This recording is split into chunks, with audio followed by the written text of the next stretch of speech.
believe it or not, a massive price decrease of a lot of different iPhones are basically about to happen in the next coming month. Now, this is not out of the ordinary. Every single year that Apple goes through and they actually, make a new iPhone, all the older ones pretty much get discontinued, some get dropped in support, but other ones stick around. And this specific year, I think we're about to see a bunch of iPhones actually sticking around, which is actually pretty insane to me. Now, starting off, what I'm going to tell you is the iPhone 14 Pro and 14 Pro Max are going to be discontinued.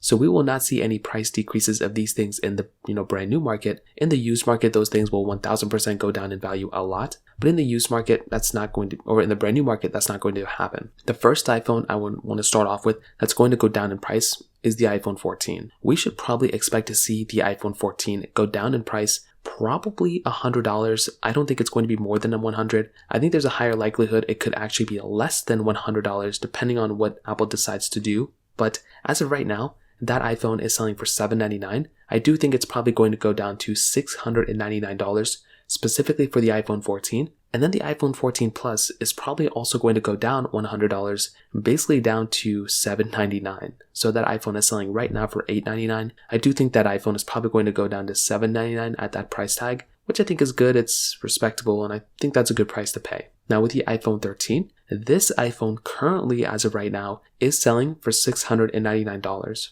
That's not the cheapest price ever to pay for a phone like that. I think it's a really good phone, but I actually do think that is kind of a little pricier. So $699, take it as you will, but I do think that is definitely a step in the right direction, whatever, for Apple to drop that down another $100 to $599. Again, I think that is a much better price to pay for a device like this. And like I said before, that makes a lot more sense to buy, a phone like that at this point for $599 rather than $699 like it was just being sold for. Now, the 13 mini at $599 is a little bit of a slippery slope. I don't know if Apple's going to go ahead and drop this thing down to $499 or if they're going to discontinue this iPhone altogether. I think there's a higher chance that Apple would discontinue the iPhone 12, but still they could discontinue both of them. Who knows at this point? But with the iPhone 13 mini, that is now selling for $599. That could probably end up selling for maybe $499. So that's another $100 off that iPhone, which is already a decent deal at that price.